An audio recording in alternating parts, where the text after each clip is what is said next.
Good luck.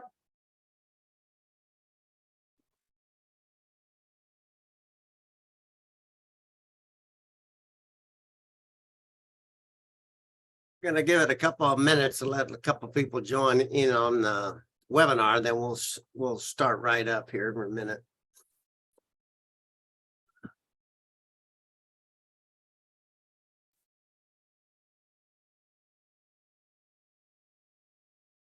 All righty, and thank you for joining us today. Today we're going to talk about how to find government contracting opportunities. Basically, what I'm doing is show you some different websites, federal, state, local, to kind of give you a sense of where you can go to find contracting opportunities online. First, a little bit about us. We're the Apex Accelerator, formerly PTAC. We're administered locally on the Central Coast by the Monterey County Business Council. Apex Accelerators are funded through the Department of Defense, been around since 1985. There are 96 Apex centers across the United States and U.S. territories, and there's 7 within the state of California. And the mission of all Apex Accelerators is to promote economic growth and employment opportunities in the local markets that we serve. And we do that by facilitating your access to the government marketplace. And again, even though it's federally funded, federal, state, and local, as you'll see in this presentation. Just to kind of show you our service area, we're this teal area in the middle of the state, Central Coast, Central Valley. If you're in this webinar and you're from one of these other colored coded Apexes, you can just either reach out to them or reach out to us, and we'll give you a reference to one of our colleagues. A little bit more about what it is that we actually do. First and foremost, we provide our confidential services to you, and it's one-on-one counseling. We want to learn about your business, what you've done in the past, what you're doing now, and then of course your goals for government contract. And with that, we can then develop kind of a plan of attack to take you on your way. Kind of like we're going to talk about today, some pre-award assistance, kind of help you to direct you how to find contracting opportunities that are out there, how to review the notices that when you're looking at them. They go by different terms, but we'll help you understand those. And then talk about capability statements. And capability statement is like a whole presentation on its own, but basically it's a one-page marketing piece in a format that emerged out of the federal marketplace that federal buyers and large federal contractors like to see. And then post-award assistance. We'll talk to you a little bit about how to maybe handle any kind of conflict once you maybe are awarded a contract. Talk to you about debriefs, what those are, and then protest whether it makes sense to you to really go down that path or not. Outreach events, we're out and about, basically waving the flag about who we are, what we do, that type of thing. And then as we're doing today, oftentimes at outreach events, we're also doing trainings. And of course, this webinar format that it seems to work really well that started during the time of COVID. Bid matching is a service that we provide. As you'll see today, there's kind of a process of going and finding opportunities. Bid matching is we use a third-party vendor that we create a profile with you to upload into their system, and then their system will literally go out and search thousands of websites where government agencies are posting their contracting opportunities, and then it'll email them right directly to you. And then certification programs. There's a lot of them out there. We talk to you about whether they make sense to you or not. So that's again a whole other discussion. But again, we talk to you, really understand whether it makes sense for your business, and then the actual then requirements to actually obtain one of these certifications. There's a lot of confusion on what it takes to get certified in any one of these categories. And the great thing, there's no fees or commitments. We're your tax dollars at work. So take advantage of us.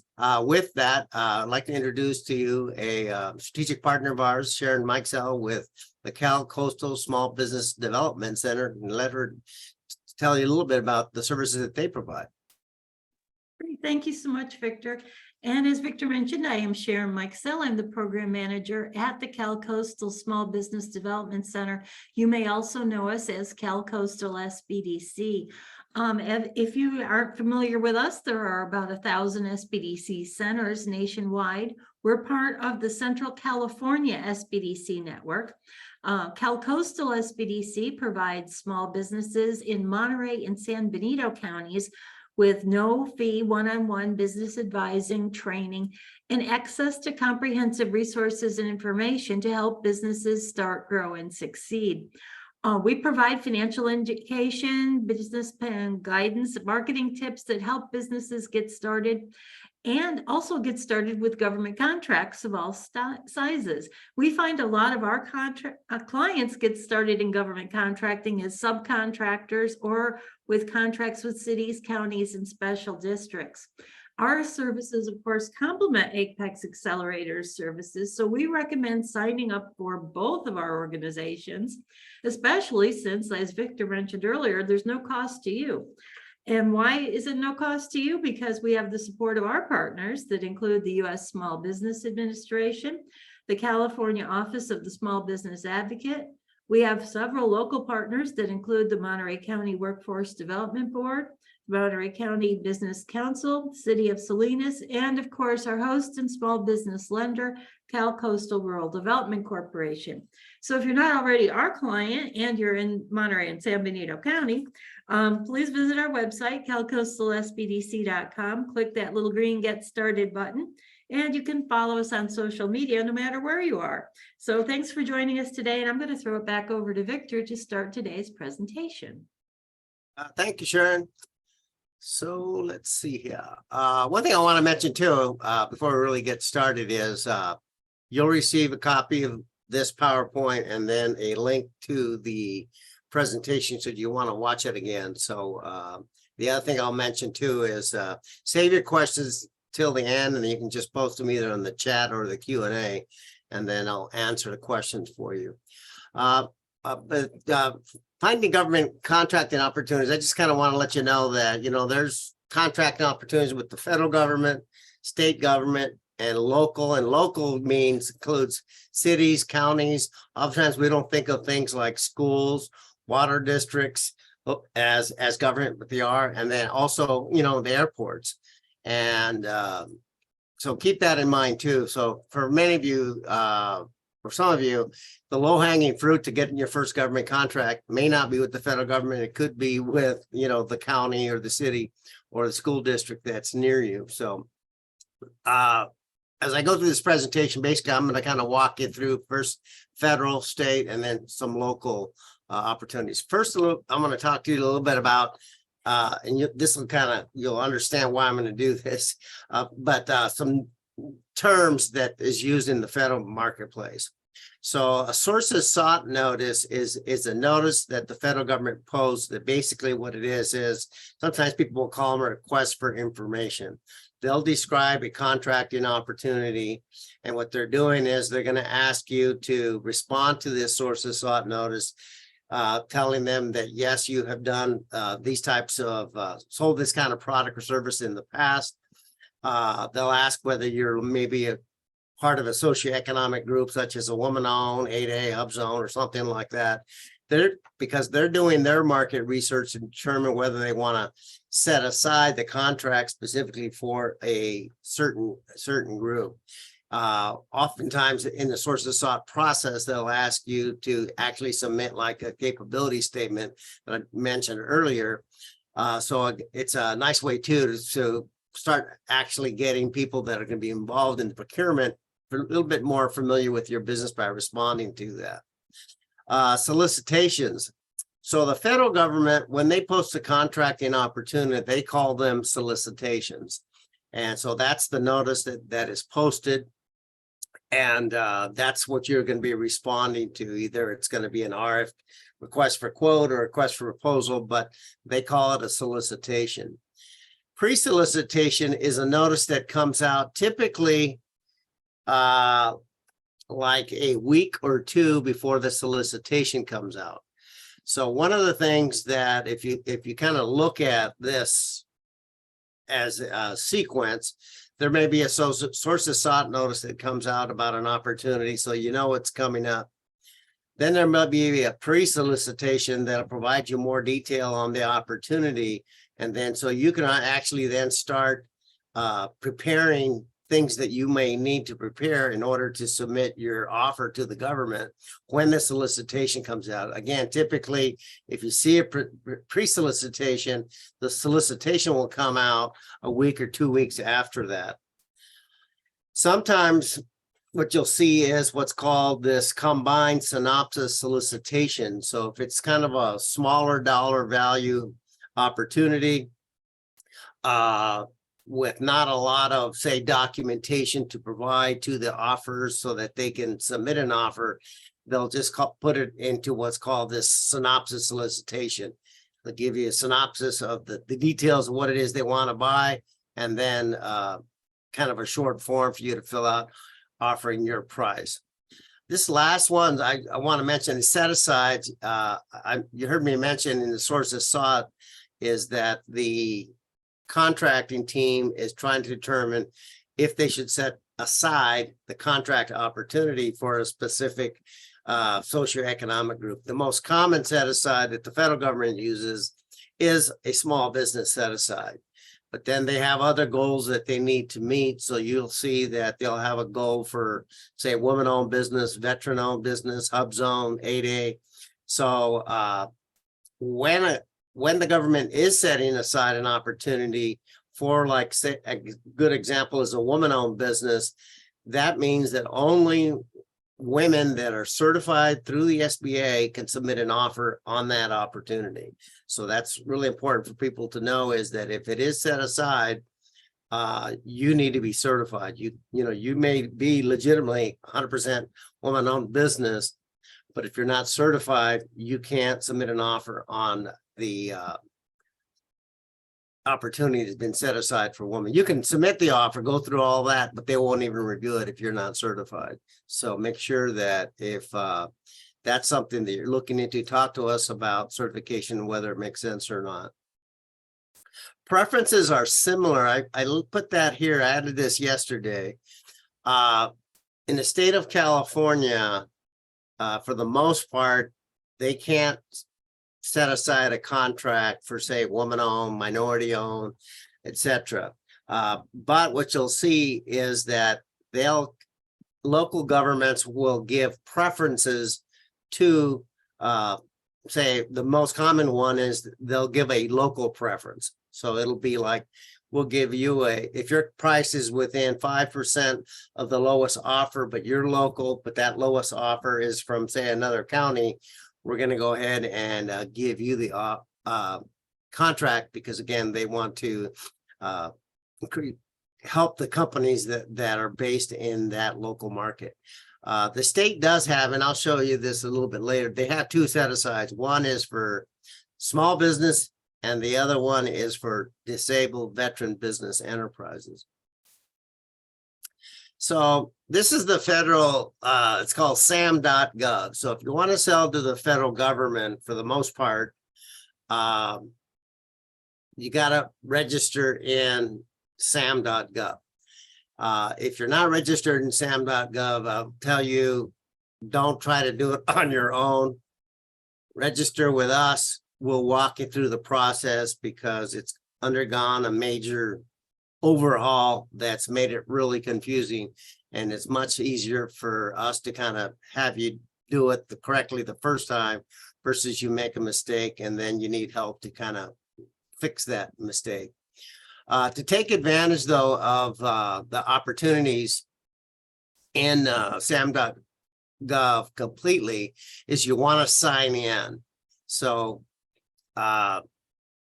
you click on, first you click on here, to register in SAM.gov, or actually you don't need to actually register in SAM.gov to let me think about this. No, I guess you do, but you have to create an account in login.gov, which is basically a two-factor authentication process to access SAM.gov. But you want to log into the system, and the reason why is some of the features that I'm going to show you You can only use them if you're signed into the system.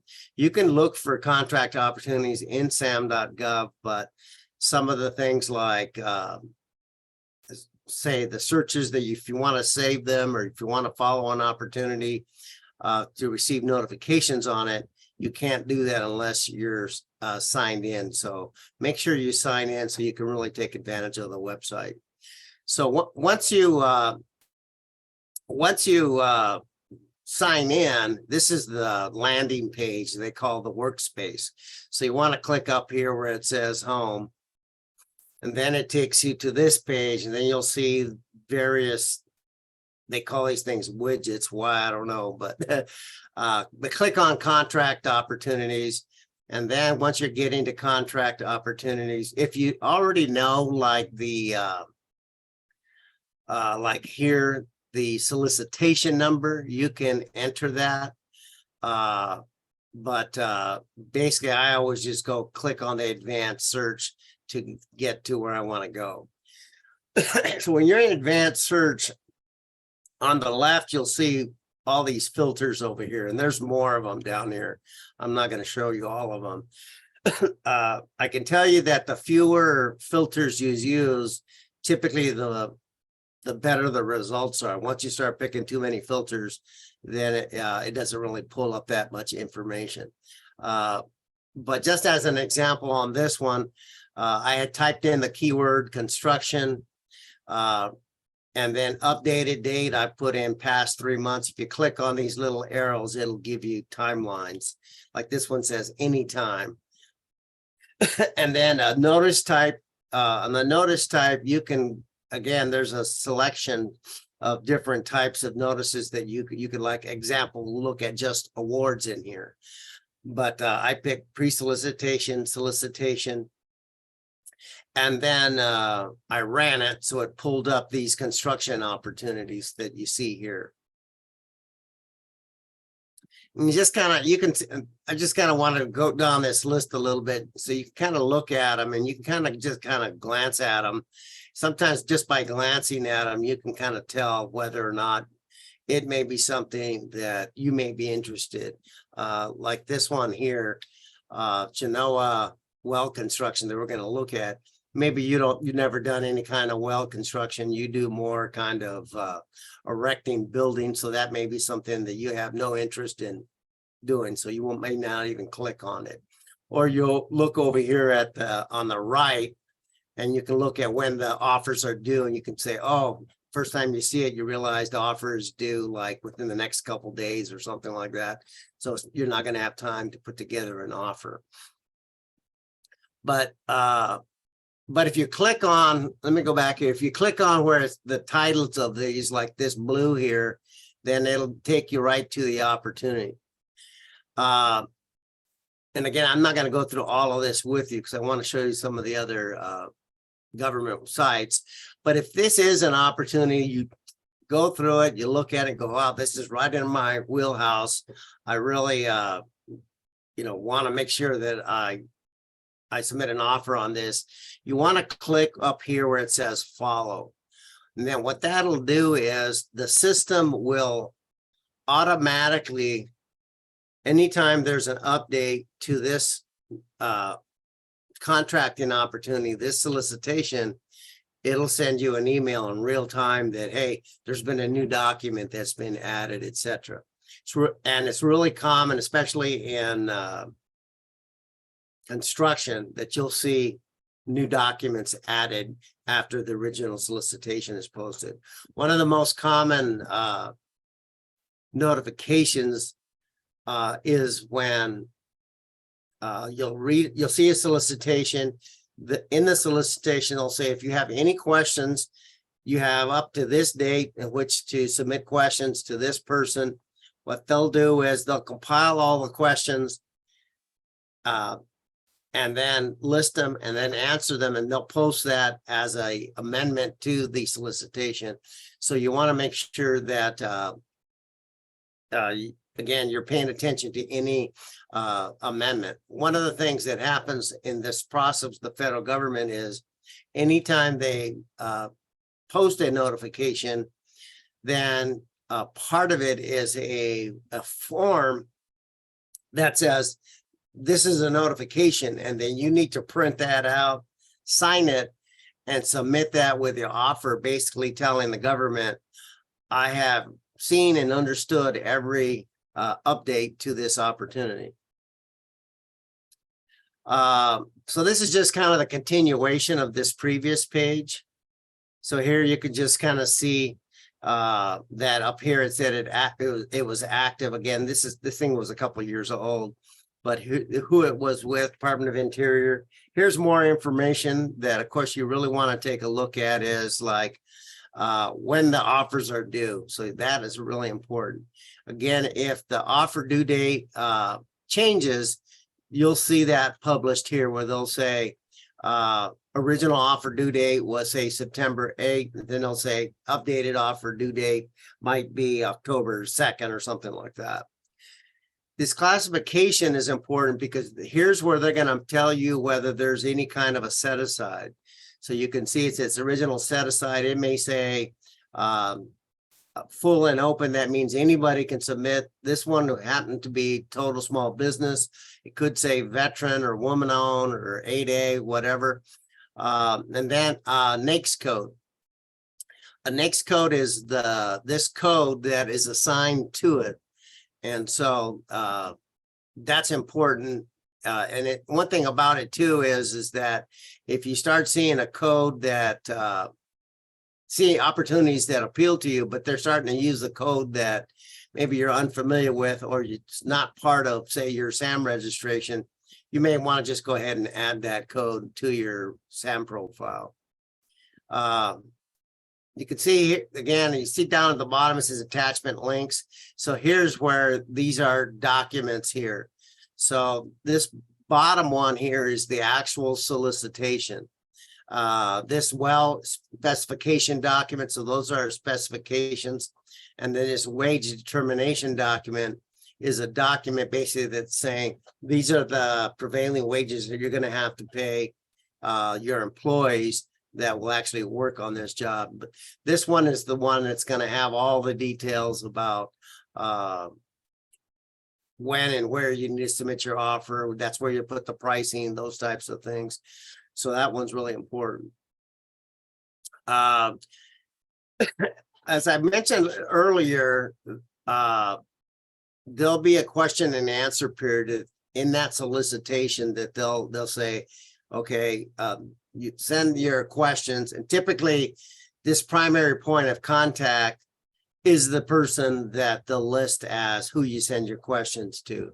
So one of the things that's really important is that you as an expert in your own industry, you may go through that solicitation and say to yourself, well, I can't respond because there's more information that I need here in order to do that. So you need to submit that question to this person so that they can give you the response.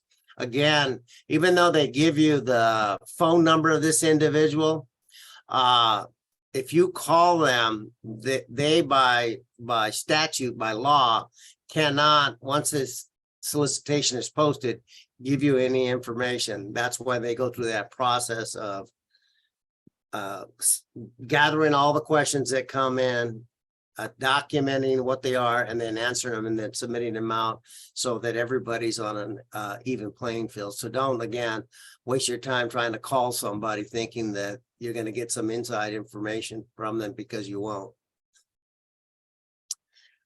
So again, things to remember about this federal ones is that, set up a search. When you're setting up these searches, you need to kind of play around with it. Sometimes keywords work better. Sometimes just by putting in NAICS codes gives you the kind of results that you're looking for. One thing I didn't mention earlier is that once you find a search that gives you good results, you can save that search. And then by saving that search, what it'll do is every day that search will run, and it'll just email you anything that matches the search criteria that you set up. Again, by doing this search, you'll receive notifications either of new opportunities or if there's been a change to one. Likewise, if it's one you really are interested in, make sure you click that little follow button so it'll email you any kind of changes. What's nice too about the follow button too is if maybe you're thinking about potentially being a subcontractor to another company, if you follow it, you'll receive a notice of when they award it, and you'll have the name and address of who they awarded the contract to. So now let's look at the state of California. So the state of California has this website, they call it eProcure. And this is their kind of like version of SAM. So again, you can go in here and click on this start search and then start putting in some like keywords and things like that to find opportunities. But one of the things is that what you really want to do is first you want to register with them by this sell to the state. In this process of registering with them, you will also enter keywords about your business that then will generate notifications. So then you'll start receiving emails from the system about any opportunities that match the keywords that you entered. You can always go back and play with your keywords. You can add more, take some out that if you're getting too much junk that doesn't really apply to you, etc. But that's what's nice. But you got to register with them first. Again, you could still search for opportunities in here without registering, but in order to, of course, to submit an offer to them, you need to be registered in the system. Here is where you, if you qualify, is you want to get certified. And again, the preference they give for, there's two things that happen with this. They will set aside contracts to say only small business can submit an offer on it, or they'll say only disabled veteran business enterprises can submit an offer on it. But also, if you're certified, I believe the preference, in addition to say being, if it's there isn't set aside, let me go back. If it isn't set aside for a small business and it's just an open competition, you'll get a 5% preference if you're small.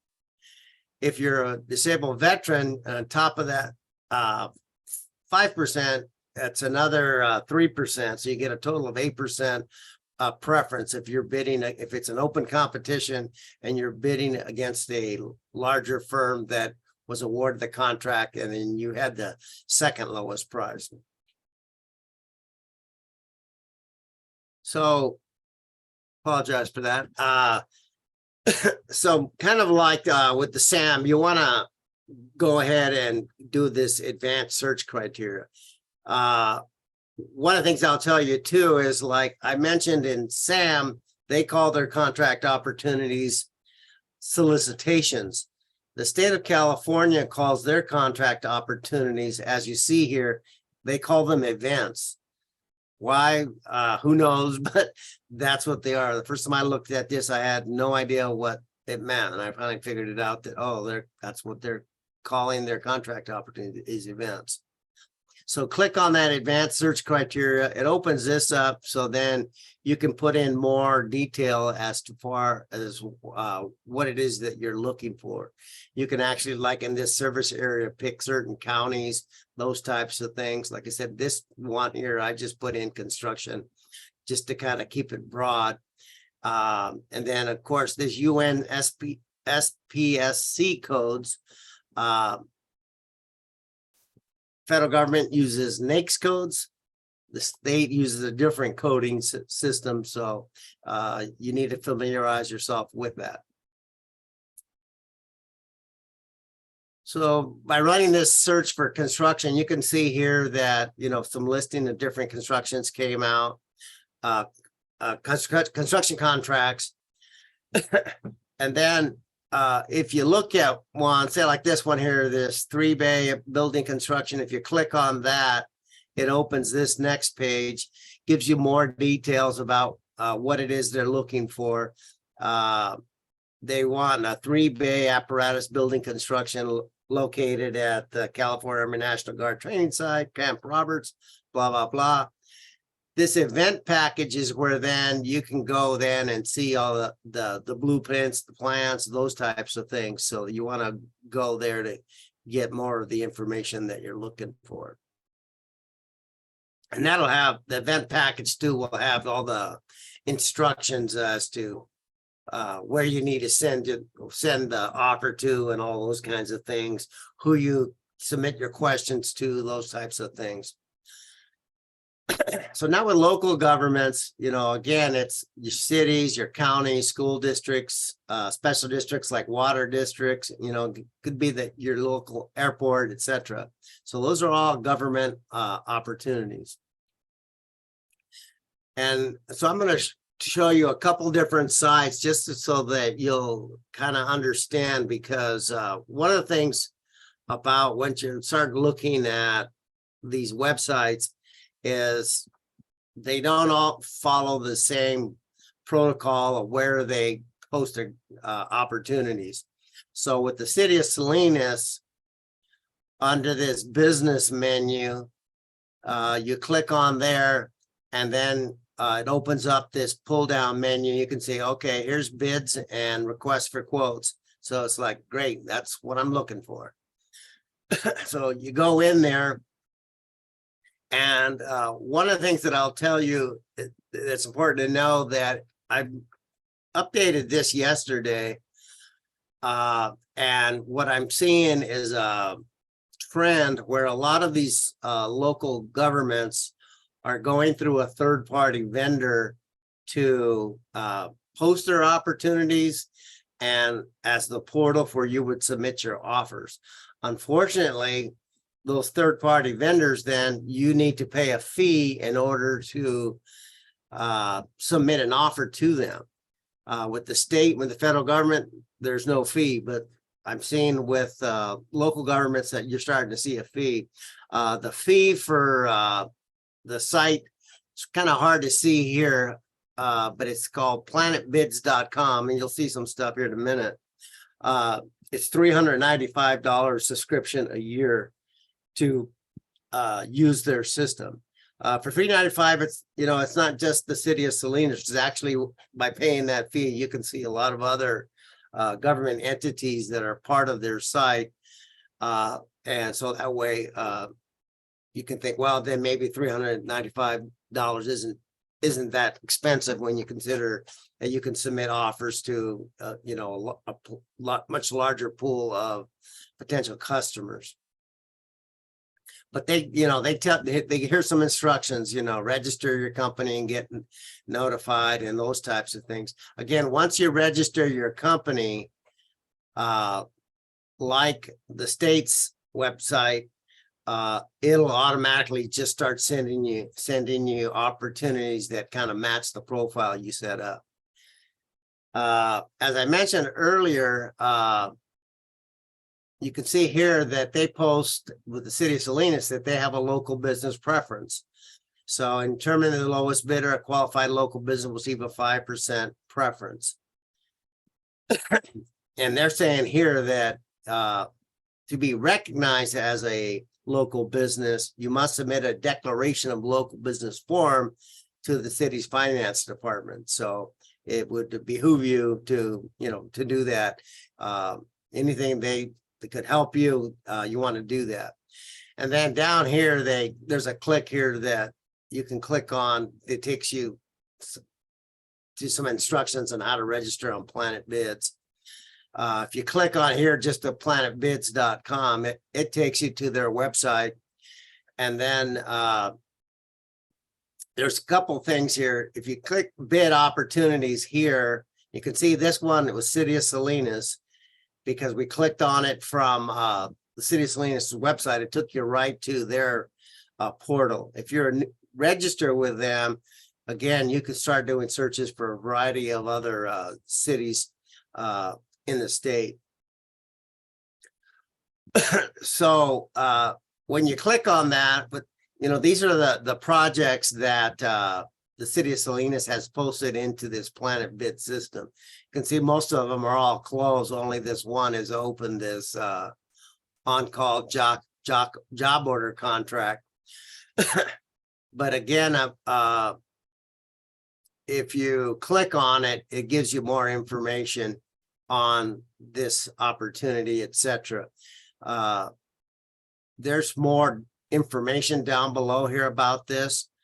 You can see here's bid detail, line items, documents, and then when you place an e-bid, that's when you realize, oh, I need to be registered in their system, and it cost me $395 to do that, to actually submit the bid. But again, it's a 1-year subscription. So now with the county of Monterey, again, they have it really nicely. Here's business, doing business with us, request for proposals. You click there. County of Monterey, takes you right away where you can see the contracts that they have or had. You can see right now, because I did this yesterday, they don't have anything that's open. So, but if there was, you would click on that there, and then it would provide all the details, etc.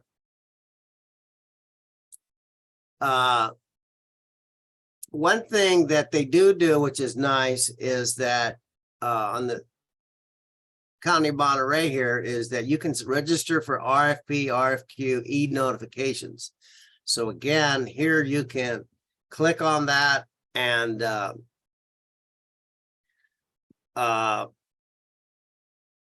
it'll email you. You'll set up a profile, and it'll email you opportunities.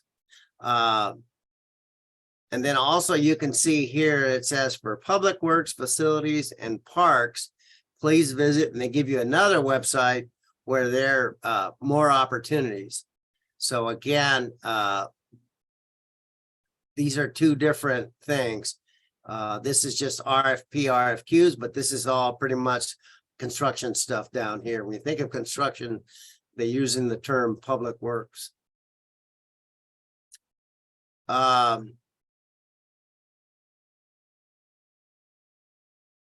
Yeah, so I clicked on that one opportunity, and then of course, then it gave all this other information. So you, as knowing your knowing your company, your industry, etc., you'll know which documents you'll need to look at. You can see all these exhibits, addendums, and those types of things that you'll have to go through to really understand everything that you'll need to submit to them.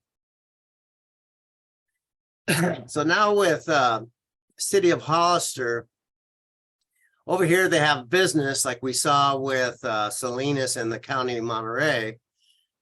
But in their case, if you go here, if you clicked on them, I didn't show it, but it's all about getting a business license and those types of things.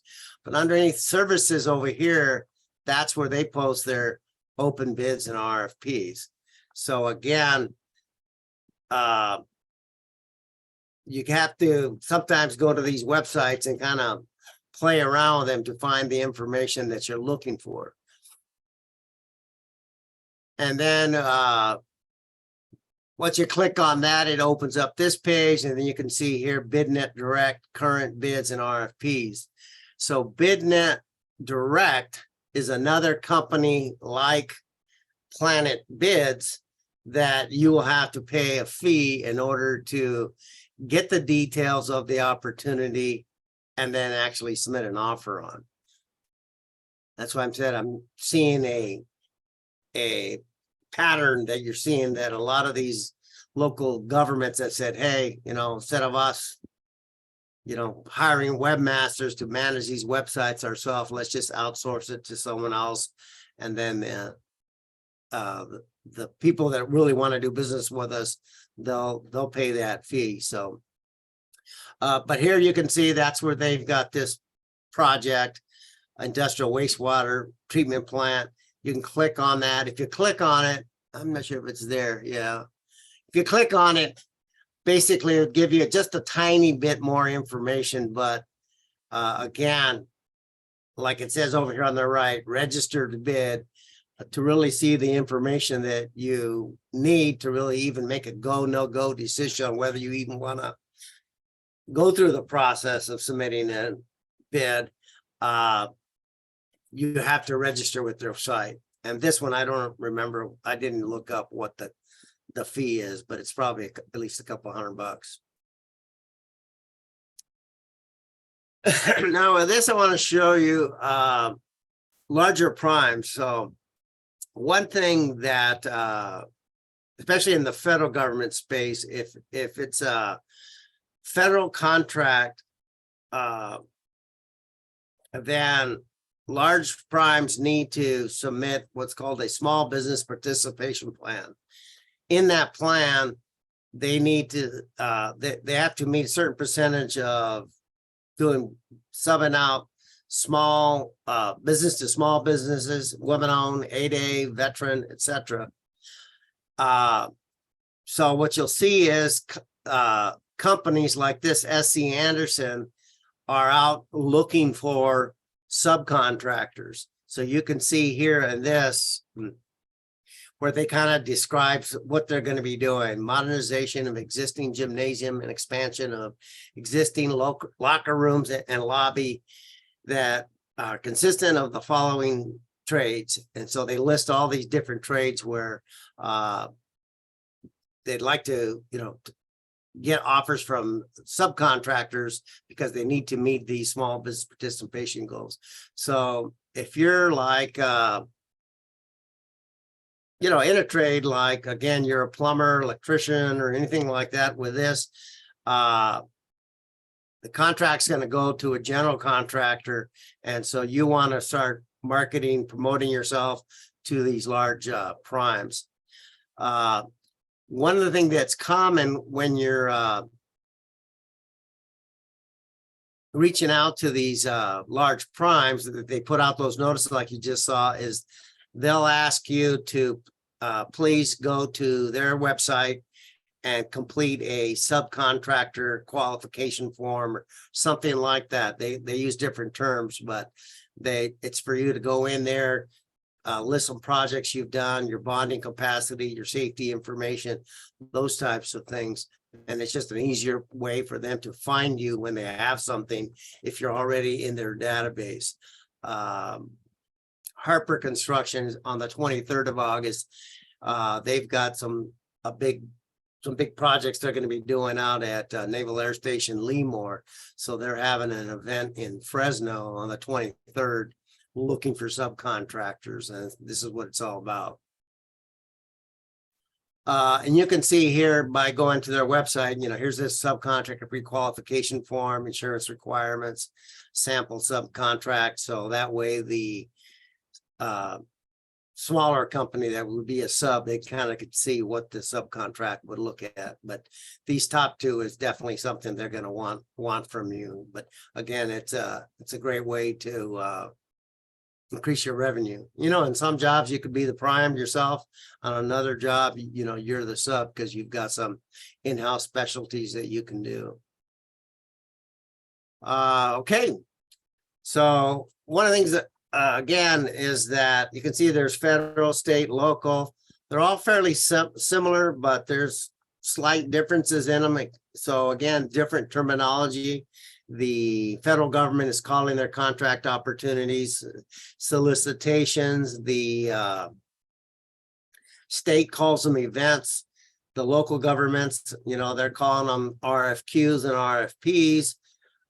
So just kind of understand that. Remember too that websites change, do not function properly. Like I noticed yesterday that the websites for Salinas and Monterey County changed from the last time I did this presentation. So I updated this presentation.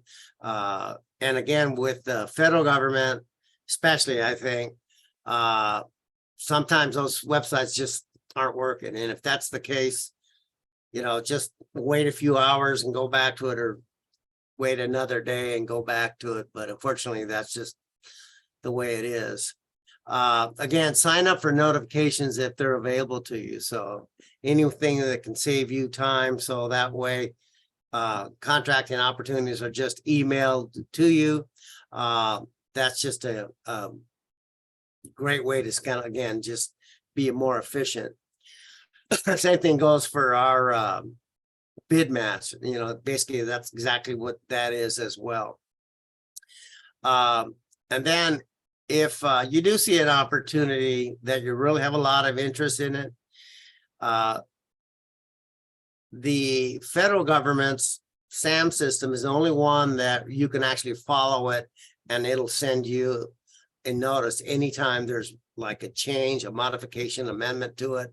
The others don't do that. So you definitely want to be able to have somebody on your team go back, look every day just to make sure that something hasn't changed that you need to be aware of. You know, the smaller the opportunity, the fewer notices you'll see.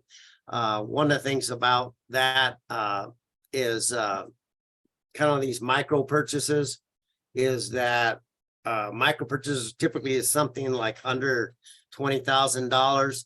They're not going to post it anywhere. They're just going to, they find you somehow from your website, or they just word of mouth. They know you, or you registered as a vendor in their database.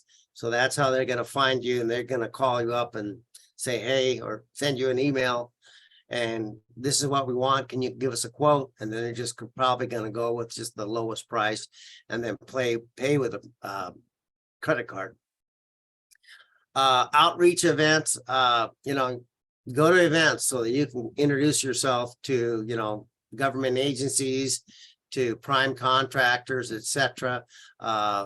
Those are a great way to, you know, get your name out there. So take advantage of, and in some cases, especially like some types of contracts like janitorial contracts or construction contracts, a site visit may be mandatory for you to actually submit an offer. So they want you to actually physically go there, look where the work's going to take place. And if you don't have somebody from your company go out there and do that, your offer won't even be reviewed. Oh, so this next one, access to government RFP, RFQs, information varies. Again, that's where the federal and the state, you can get all the information and send an offer, no problem. But as we saw with some of these local governments, you know, you've got to pay that fee to use those third-party companies that are posting their opportunities and accepting the offers. And then again, always ask questions of the contact that is provided. You know, if you're looking at an opportunity and there's something that you just don't understand, or it seems like it's lacking information, you as the subject matter expert in your industry, make sure you ask that question. Because if you don't, it could be that someone else may not see that and not ask that question. And it could be that you make an offer and get awarded a contract only to find out later that, oops, it's going to cost you a lot more money than you thought to sell the product or service to that to that government entity. So ask questions. So upcoming webinars, we'll talk about events, what to do before, during, and after. So events are really important for promoting your business, but there's some strategies of what you need to be doing to really make an event more successful. And then understanding solicitation. We talked a lot about them, but this presentation on September 13th, well, actually, I'm going to kind of take you through and look at some of the forms so you can kind of understand and what are some of the things to look for when you're actually reviewing one of these solicitation documents that are really important in you making like a go, no go decision on whether you want to submit an offer on or not. So with that, we got a couple questions. Let's see what we've got here.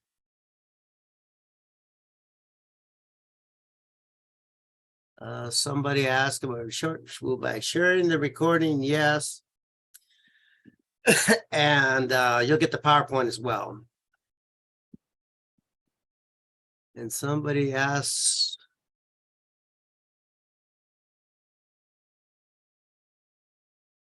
I'm not sure if I understand this one. It says up to what value of contract SBA contractors can take?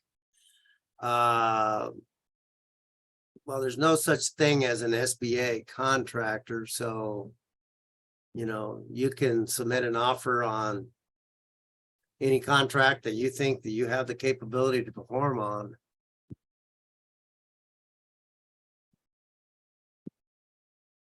And then is there any relaxation experience required for a work or sale of the government contract? Excuse me.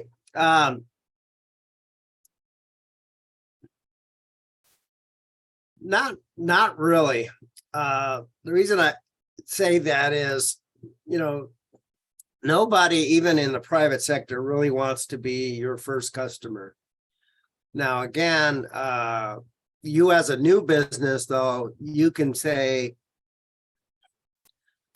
I work for XYZ company and this is what my role is. So I know how to do the work. And then sometimes, depending on, the size of the opportunity, if it's a smaller opportunity, they may say, okay, well, that's fine. We'll take your past work history as your experience. In some cases, though, especially once you start getting into higher dollar procurements, they're actually gonna ask, provide us with a minimum of 3 contracts where you performed on selling the same product or service to another entity in the past. Now, it doesn't have to be that you sold that product or service to the government per se. It could be the private sector, which is fine, but what they really want to see is that the product that the government wants to buy, you sold that to somebody else. And when they're asking for those references, they want to know, who was the customer, who was the person that is the contact person of that customer, their phone number and their email address, so that they can check the references on it.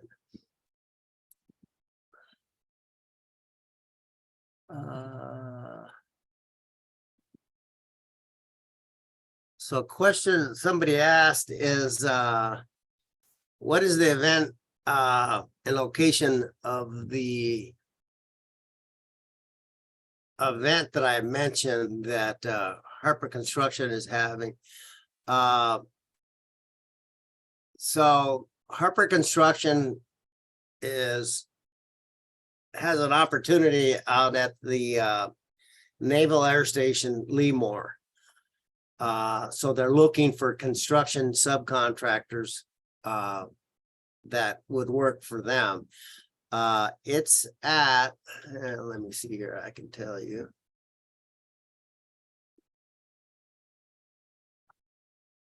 If you go to our website, I've posted it there, but it's at a Comfort Inn or something like that.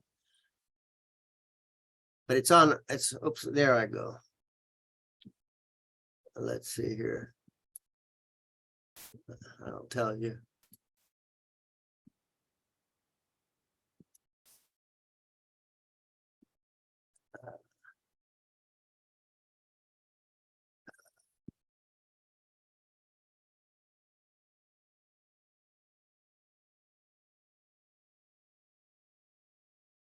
No, it's not there. I can, it's at a hotel. It goes from 10 to 1:30. Okay, here it is.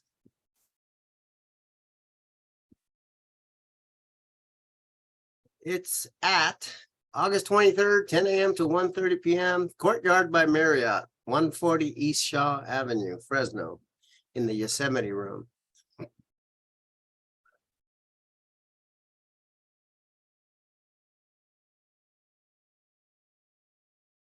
Okay.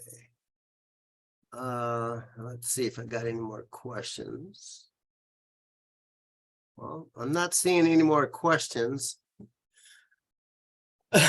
So with that, yes, well, thank you all for joining us today. I hope that was informative. Again, there's tons of information out there. The websites, again, are similar, but they have their own little nuances. And again, it's up to you of whether you want to pay these subscription fees, but it seems like that's the direction that you're seeing a lot of these local governments are going to as far as their contract opportunities. So it's unfortunately a cost of doing business. It'd be nice if actually like what we saw there is like Hollister is using one company to do theirs, and then Salinas is using a different company. It'd be nice if the smaller governments in the state would kind of say, hey, let's all kind of get on one platform so it's less costly for the small business owner. So unfortunately, it is what it is. Okay, so I don't see any other questions. So well, thank you very much for joining us today. And then we'll see you in a couple of weeks about events.